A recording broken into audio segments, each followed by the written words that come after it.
Hi, sixth graders. Happy Wednesday. I hope everybody is doing great today. I'm trying to sorry, I forgot my notes about why books were banned, so I have those out now. Okay, so speaking of which, let's go ahead and get started with our first slide today, which is our book talk.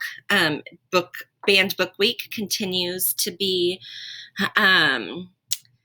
the topic, and today's book is probably my personal favorite Roald Dahl book, and Roald Dahl is the author of Charlie and the Chocolate Factory, The BFG, James and the Giant Peach, and this one, The Witches, which has been banned multiple times.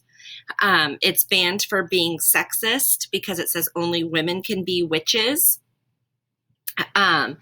And it's also been banned for misogyny, which is like against women because like how mean the witches are and stuff like that. So it's saying that it's, kind of prejudiced against women and things like that. The author says it's a joke, that's a silly thing to say. And it has also been banned for Satanism because there's witches, so they thought that was like devilcraft and things like that. So those are all some of the reasons that the witches have been banned, but it is a hilarious book. It's kind of actually scary in some parts. It's, like I said, probably my favorite Roald Dahl book. But anyway, that's The Witches. You know what to do if you would like to check it out from our classroom library. Okay, so let's take a peek at our planner. So we are on Wednesday. We're going to read a new book in your Springboard book. And then while we are reading that, we're going to be thinking about the plot diagram. Okay, so while I am reading today, I want you to, of course, to follow along, but I also want you to think about the different parts of plot. Okay, and I should have maybe put it in today's slideshow too, but if you're curious about the different parts of plot, you can go back to yesterday's slide deck and look at the definition. Okay, it's also on page 55 in your Springboard book. So look at page 55 in your Springboard books. If you're like, what was exposition again? That's kind of a new word. So those are all described on page 55 in your Springboard book, as well as in yesterday's slide deck. Okay, so I'm going to read to you Thank You, Ma'am by Langston Hughes. Langston Hughes was he wrote a lot of poetry too, and that's what I think he's pretty much more famous for, is being a poet. But this is a short story of his. So hold on. All right. So again, you're looking for plot. That should be in the back of your mind the whole time. So think about the exposition right now, and then also think about what the conflict or the main problem of the story was. She was a large woman with a large purse that had everything in it but hammer and nails. It had a long strap, and she carried it slung across her shoulder. It was about 11 o'clock at night, and she was walking alone when a boy ran up behind her and tried to snatch her purse. The strap broke with the single tug the boy gave it from behind. But the boy's weight and the weight of the purse combined caused him to lose his balance. So instead of taking off full blast as he had hoped, the boy fell on his back on the sidewalk and his legs flew up. The large woman simply turned around and kicked him right square in his blue jean sitter. Then she reached down, picked the boy up from his shirt front, and shook him till his teeth rattled. After that, the woman said, "Pick up my pocketbook, boy, and give it here." She still held him, but she bent down enough to permit him to stoop and pick up her purse. Then she said, "Now ain't you ashamed of yourself?" Firmly gripped by his shirt front, the boy said, "Yes'm." The woman said, "What did you want to do it for?" The boy said, "I didn't aim to." She said, "You lie." By that, 2 or 3 people passed, stopped, turned to look, and some stood watching. "If I turn you loose, will you run?" "Yes'm," said the boy. "Then I won't turn you loose," said the woman. She did not release him. "I'm very sorry, lady. I'm sorry," whispered the boy. Mm-hmm, and your face is dirty, and I got a great mind to wash your face for you. Ain't nobody at home to tell you to wash your face? No, ma'am, said the boy. Then it will get washed this evening, said the large woman, starting up the street, dragging the frightened boy behind her. He looked as if he were 14 or 15, frail and willow wild, in tennis shoes and blue jeans. The woman said, You ought to be my son. I would teach you right from wrong. Least I can do right now is wash your face. Are you hungry? No, ma'am, said the being dragged boy. I just want you to turn me loose. Was I bothering you when I turned that corner? Asked the woman. No, ma'am. But you put yourself in contact with me, said the woman.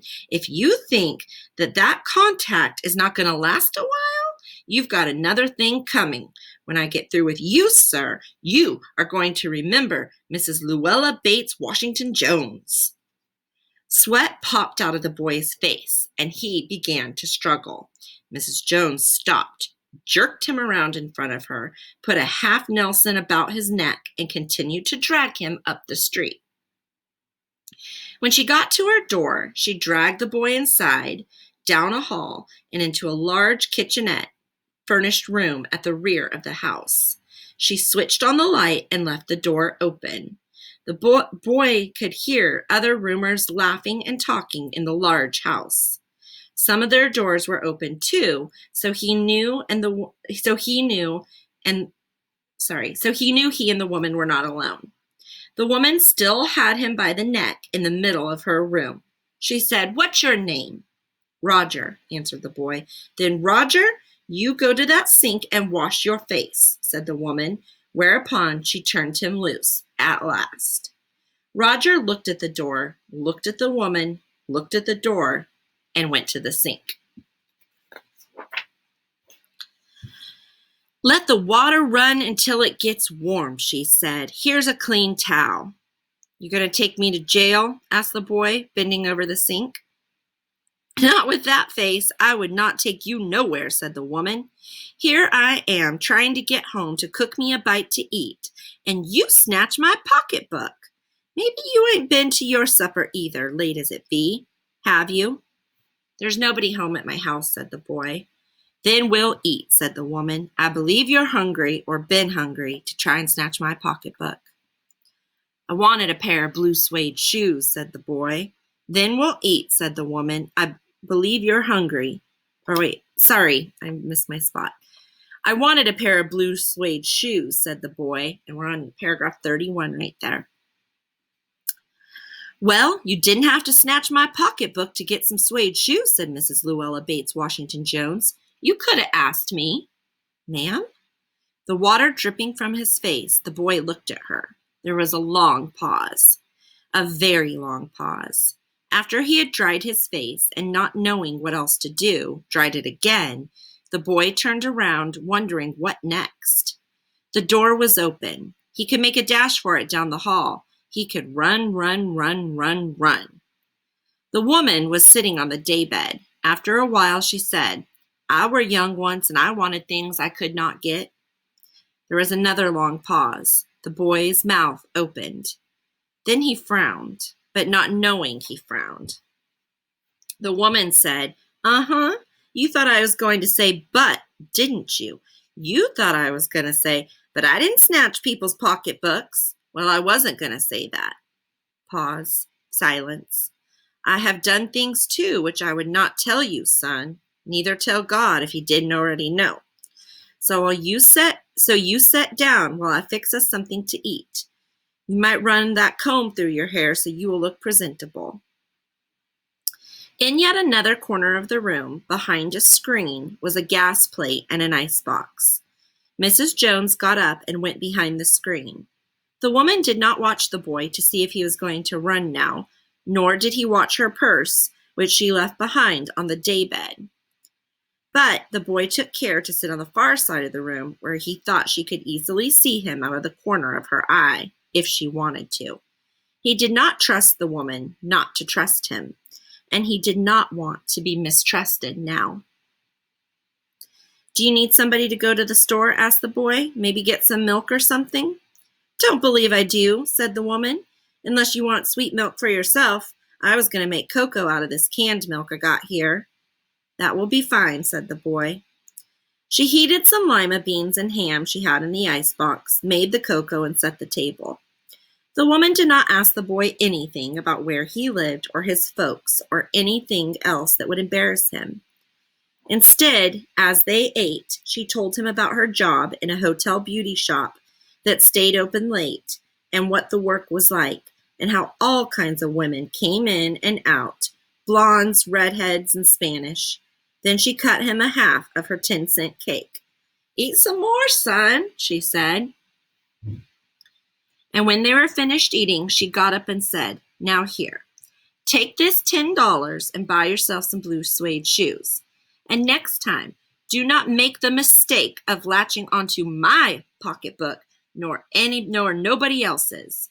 Because shoes come by devilish like that, they will burn your feet. I gotta get my rest now, but I wish you would behave yourself, son, from here on in.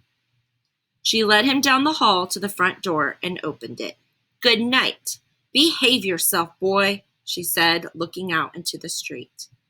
The boy wanted to say something else other than, thank you, ma'am, to Mrs. Luella Bates Washington Jones, but he couldn't do so as he turned at the barren stoop and looked back at the large woman in the door.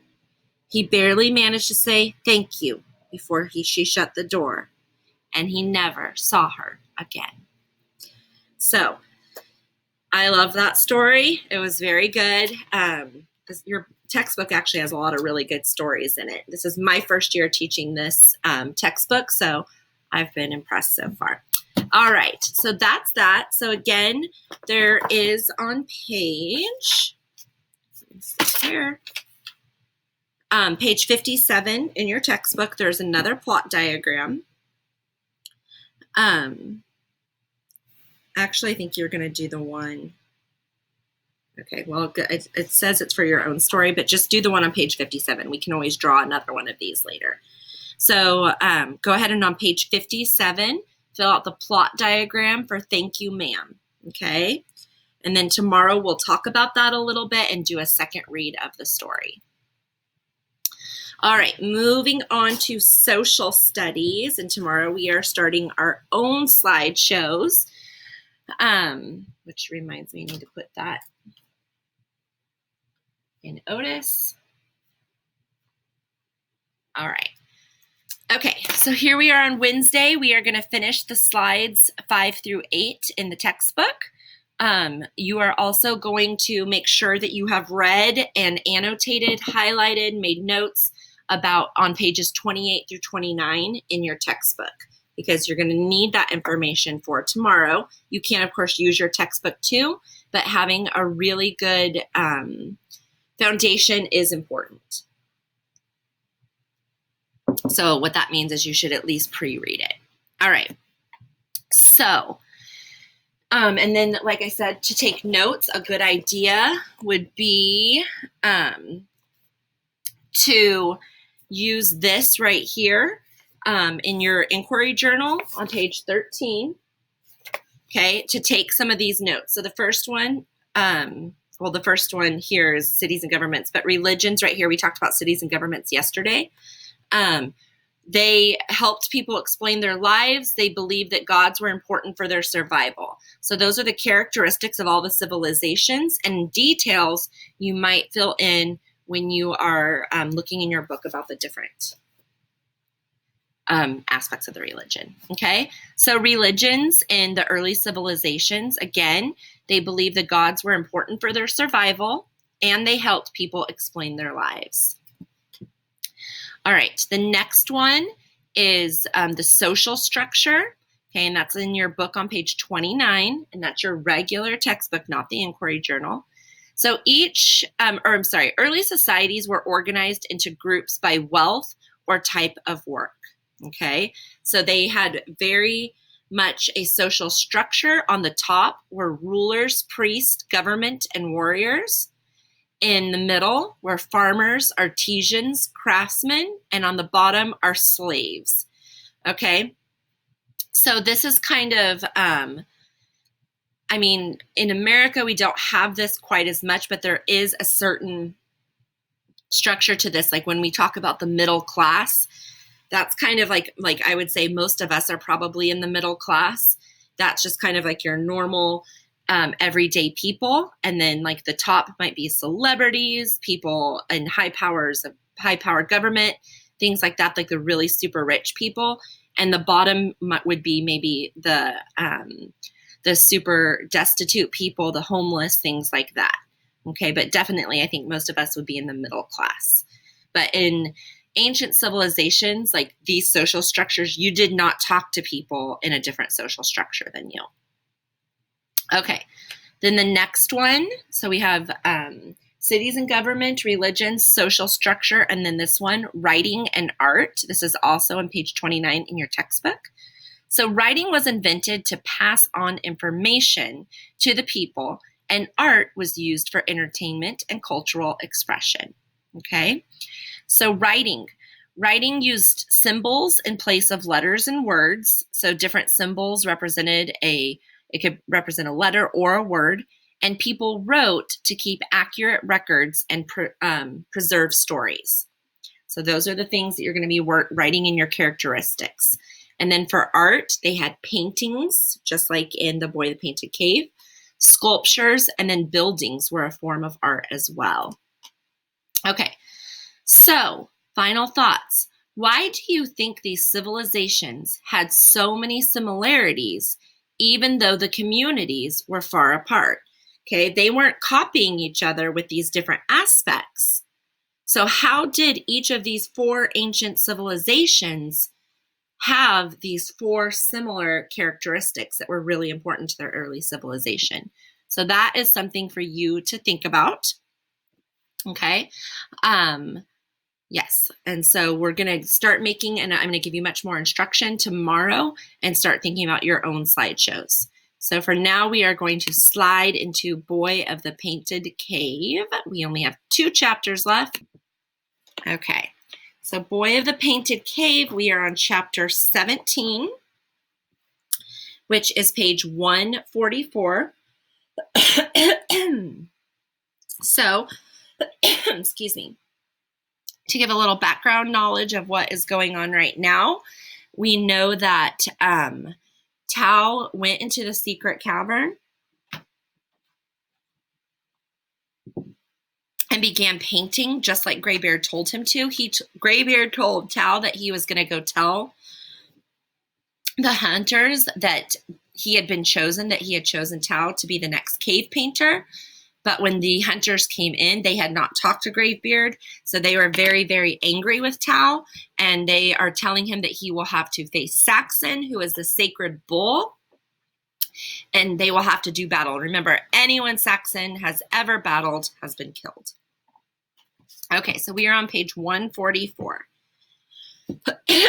Sorry, a little something in my throat. His hands and feet tied with the tough vegetable fibers, Tao lay on the damp ground near an oak tree. He looked off toward the big, rasping fire in the center of the camp and worried about Graybeard. He knew the clan hunters would be out searching for the old shaman, and as soon as they found him, everything would be all right. The shaman would tell them he is too old to paint anymore, thought Tao, and he will name me the new cave painter. Because of the taboos, some of the hunters and elders would be displeased, but when Graybeard calls up the spirits, they will accept it. He was thinking of this when he saw 4 hunters carrying a long burden wrapped in bearskins and set it on the ground near the big fire. At first, he could not make out what it was. He saw some of the clan women kneel down beside it in their dark forms, rocking back and forth. He heard them wailing and crying, and he realized it was a dead person. Other women came. They uncovered the body and began smearing it with handfuls of red earth and clay. Then they wrapped it in birch bark in preparation for burial. Just then, Tao heard a whimpering cry in the buckthorn bushes behind him. He turned and saw a pair of yellow eyes staring at him from out of the darkness. With a sudden start, he knew it was Ram. "Go," he whispered. "Go away." He struggled against his binding, but he could not get free. He could not throw a stone or a stick. He whispered again, telling Ram to go, but the wolf dog did not move. After the women he had left, he heard footsteps. Someone was coming to check his bindings. The footsteps came closer. Instantly, the yellow eyes disappeared. The wolf dog had run off. Tao waited, expecting one of the hunters. Instead, in the dim light, he saw a woman standing over him. She leaned down and he recognized Kala. The woman glanced around quickly, searching the darkness. She had a purse-like object in her hand, holding it up by a long strap. Tao saw that it was Greybeard's skin pouch. Kala looped the strap over his shoulder, then tucked the pouch under his robe. "You told them Greybeard gave this to you," she whispered. "Then he would want you to keep it." Tao felt a wave of hope. "They have found him?" She put a finger to her lips. "Yes." "Good," said Tao. "Now he will tell them of his promise." Kala shook her head. "No, my son," she whispered. "The old shaman is dead. They found him lying in the oak wood." Tao put his bound hands up to his forehead and closed his eyes as the words stabbed like a knife. "He was sick. I did not kill him. They must believe me. Greybeard was my friend." "Hush," said Kala, her dark form leaning over him, a flint knife in her hand. "They will believe only the evil spirits. That is why I must cut you loose." Tao pulled away. "No," he protested. "They will kill you for this." Kala spoke under her breath. "I am an old woman. You have many summers yet." Tao shook his head. "If I run away, they will be sure I have killed the shaman." "And if you stay? Then I will face Saxon." He spoke bravely, but deep inside he was afraid. "If I live, they will know I have spoken the truth. If I do not, then it does not matter." Kala clicked her tongue and frowned. "You are like your mother. You are stubborn, and you walk your own path." The next morning, the hunters untied Tao's feet and led him up the narrow ledge to the top of the cliff where the high plains began. Fear gripped him, but he would not let them see. He looked straight ahead, his lips tight. They made him stand with his back to the edge of the cliffs. Far below was the wide green valley. In front of him, the high plains stretched away as far as he could see. Here, groups of longhorns and great herds of bison grazed peacefully on the vast waves of the yellow grass. In the distance, Tao saw Saxon, the sacred bull. For more than 8 summers, the great beast had ruled over these stomping grounds. Now, standing in the bright sun, he seemed larger than ever, with his massive shoulders and long, sharp horns outlined against the horizon. A cold chill crept up Tao's spine as once again he saw the bleached white bones of Saxon's victims scattered across the plains. The hunters climbed to the top of a mound of rimrock where they could watch the battle in safety. Volt untied Tao's hands and gave him a spear. "It is the will of the spirits that you face Saxon with a weapon in your hands," he said. Tao was thankful for his spear. It would help him keep his balance. He felt Greybeard's deerskin pouch hidden under his robe. He knew it contained only pieces of flint, the horn of a bison, and some graven stones. Hardly the kind of magic that would stop a charging bull. Volt walked over and climbed up on the rimrock with the hunters. Garth and the others began waving their arms and jumping to attract Saxon's attention. The big bull looked up, his great white horns gleaming in the bright sunlight. The heavy muscles rippled under his shiny black hide as he trotted to the foot of the rock. He looked up, bellowing, glaring at the group of hunters. Then he saw Tao standing alone in the open within reach. For so large a beast, he turned quickly. With heavy strides, he advanced now, and now Tao could see the fire in his eyes. Fighting back his terror, Tao stood rooted to the ground, his heart pounding wildly. He leaned on his spear, bracing himself, and waited for the attack. The massive beast stopped directly in front of the boy, towering over him like an ominous shadow. His eyes blazed, his nostrils flared. Slowly he circled around, taking his time, eyeing Tao closely, as if he knew the boy could not escape. Tao turned with him, standing on his good foot, balancing himself with his spear on the other. Snorting and blowing, the black bull lowered his head, stabbed the ground with his horn. He pawed the dirt, kicking up clouds of dust. Then, with a bellowing roar, he charged. Tao stood firm as the earth shook beneath him. He saw the long, sharp horns coming straight at him as the huge bulk of the animal filled his vision. At the last moment, he threw himself to one side and rolled out of the way. In a rage, the big bull tossed his head and whirled about, his splayed hooves trampling the dried grass. Quickly, Tao jumped to his feet, bracing himself for the next attack. Once more, Saxon lowered his head, flecks of white foam drooling from his mouth and nostrils. He tossed his head again and charged, boiling up clouds of dust. Tao tensed, gritting his teeth, waiting for the right moment. Once again, he sprang aside. But this time, he felt a smashing blow as the bull's heavy shoulder slammed against his body, hurling him to the ground, knocking the spear from his hand. For a moment, he lay dazed and shaken, unable to move. Then, out of the corner of his eye, he saw Volt jump down from the rimrock, shouting and waving his arms. The enraged bull looked up, uncertain. It gave Tao time to scramble to his feet, but Saxon turned back quickly. Tao was his victim, and he would not be distracted. Slowly he walked around the boy, dwarfing him in his shadow. With a wild rush, he charged, hooves pounding, eyes blazing. Tao dodged once more, just in time, as a long curved horn caught the edge of his robes, spinning him around, throwing him to the ground.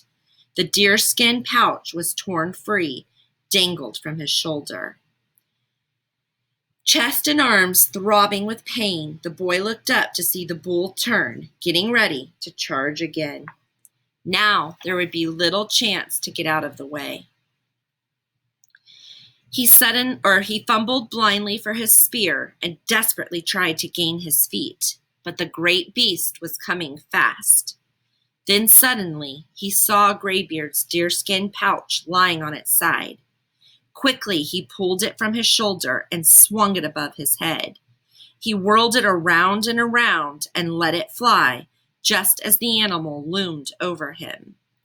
It struck the bull in the face, the long strap tangling around its horns. Maddened and confused, Saxon ran off in a frenzy, tossing his head, strewing the contents of the bag over the ground. Tao leaned on his spear, breathing heavily, trying to rest as the crazed beast ran around in circles. Saxon jumped and wheeled, thrashing about in an attempt to rid himself of the offensive object. Finally, with a toss of his head, the big bull sent the annoying bag flying into the grass. Now, more enraged than ever, Saxon turned, strings of foam dripping from his black lips. His nostrils flared, and he lowered his head and charged. Terrified, unable to move, Tao watched him advance. Then he saw a flash of sunlight flicker in the grass. He blinked and looked again. It was Graybeard's shining stone. With a wild leap, he tumbled across the ground, scooping it up in his hands. He jumped to his feet and he turned to the sun, shining the light directly in Saxon's eyes. The great bull slowed down. He stopped and shook his head, baffled and uncertain. Grunting in fury, Saxon turned and charged again. Tao moved towards him, flashing the brilliant light across his face. Once again, Saxon backed off. He trotted around in a wide circle, venting his anger with a bellowing roar. Then he came back, head down, hooves pounding, shaking the earth. Again, Tao caught the sunlight on the stone and flashed it in his eyes. The great bull wavered, then stopped as if facing a wall of fire. Trembling with rage, Saxon pawed the ground and jabbed his horns in the dirt. Tao followed him, forcing him back with the blinding light. Finally, the fire in his eyes was gone. His head drooped. Unable to understand this baffling brightness, the bull bellowed his vengeance to the sky. Panting heavily, his sides heaving, he tossed his head for the last time and left the field of battle. He trailed a cloud of dust across the plains as Tao saw him disappear into the distant herd of the bison. Volt walked over to Tao, followed by Garth and some of the hunters. The big leader shook his head in amazement. No one has ever defeated Saxon before, he said. He waved his hand toward the hunters. Yet the magic was here for all to see. Tao's hands were shaking, his heart still pounding. He began picking up the graven stones, the amulets, and the bison horn that had fallen out of Graybeard's deerskin pouch. He started to tell Volt there was no real magic. Then he remembered Graybeard's voice. If they wish to call it magic, then let it be so. Volt paced up and down, shaking his spear. It is the will of the spirits, he said. They have given the sign and the word is good. Tao stood quietly, trying to catch his breath as he saw the rest of the hunters climb down from the rimrock. Suddenly, he heard a sound like muffled thunder rolling across the plains. It came from far off, the direction Saxon had gone. A haze of dust rose up all along the horizon as hundreds of great brown bodies came toward them like a gathering storm. It was a living wave of animals, growing larger and larger, shaking the earth. Volt's eyes grew wide with alarm. Saxon has stampeded the bison, he shouted. Even now, Tao could see the host of panic-stricken animals rushing toward them, heads bobbing up and down, rows of curved horns flashing in the sunlight. Run, shouted Volt. Run! Garth and the hunters ran back, scrambling up the face of the rimrock. Tao wrapped his bad foot around the shaft of his spear and started after them. He gained the top of the rock just as the stampeding herd reached the foot of the mound. The mass of brown, shaggy bodies milled about below them, churning up clouds of dust. Choked and blinded, the fear-crazed beast ran about in circles, bawling, crashing into one another in a wild melee. Some of the animals, crowded by the ones behind them, were pushed over the edge of the cliff and fell to their deaths on the rocks below. Suddenly, Tao's heart jumped. He did not remember Volt coming up the mound behind him. He looked around. The big leader was not on the rimrock, nor could he see him in the swirling dust below. Moments passed before the rampaging herd began to collect itself. It turned slowly and began walking back across the plains from where it had come. As he turned, Tao saw a gray blur running across the grass. Ram! But as Tao started toward him, making his way through the settling dust, he saw Volt, dazed and shaken, sitting on the ground beside the body of a dead calf. and not far off was a lone cow bison, the mother. Quickly, Tao started down the rock, jumping down from ledge to ledge. He tried to hurry, but he was afraid he would be too late. Halfway down, he saw a gray shadow leap from behind a rock and run with him. It was Ram. Growling and snapping, the wolf dog ran ahead, barking at the shaggy beast, dragging it back as Volt got to his feet. From the plain, Tao came up, shouting and twirling the pouch. The bison turned, shaking her head, confused and uncertain.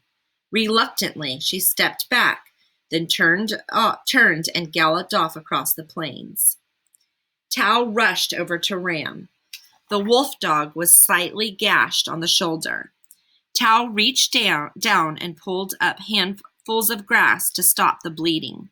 Then he threw his arms around the panting animal. Volt's eyes held a wide, vacant stare as he gazed toward the herd of bison now grazing peacefully in the distance. He looked down at Ram, then raised his hairy arms to the sky. "The curse is over!" he shouted. "It has been lifted from my head. It is an omen, a true sign from the spirits." Tao sat on the ground, his arm around Ram's shoulder. He knew Volt could never change. The demons and the spirits would always rule his life. "If I had not seen it with my own eyes," said Volt, "I would not believe it was so." He looked down at Tao, a strange new expression on his face. "It is too bad your mother does not live," he said. "She would be happy now." Tao turned, surprised by the unexpected words. "You knew my mother?" Volt clasped his two fat hands together and held them up, making a big fist. "I knew your mother when you were no bigger than that," he said. Tao's dark eyes widened. With all his heart, he wished to know more. "What was she like?" he asked. Volt was silent for a moment, looking out across the high plains, lost in his own thoughts. Then he spoke. "She was a tall, fair woman," he said, "like a young birch tree. Yet she was strong and willful, too. She saw things in a way the rest of us did not always understand." Tao detected a twinge of guilt in the leader's voice, as if the words were hard to say. The big man stared at the boy, studying him for a moment. Then he shrugged. "I will tell you no more," he said. "I will only say this. In many ways, she was much like you." It was the first time Tao ever heard Volt speak a quiet word. It was strange and unexpected. Yet it was the answer he had been seeking for so long. He watched as the gruff leader walked away, and his heart pounded fiercely as he shouted the words, "You are my father!"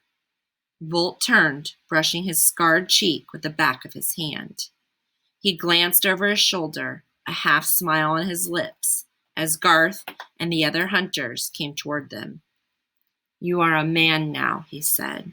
"You no longer need a father." Okay, so that chapter was exciting.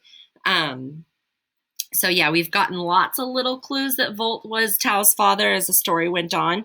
I think one of the biggest ones was when he distracted Saxon by waving his arms, like in the middle of the battle, to give Tao a little bit more time to collect himself. So that's pretty interesting. And that's that. So anyway, one more chapter. We'll finish up Boy of the Painted Cave tomorrow. I hope you guys have an amazing day. Don't forget to go into Otis, answer your chapter 17 questions. Okay? Have a wonderful day, guys. I'll see you tomorrow.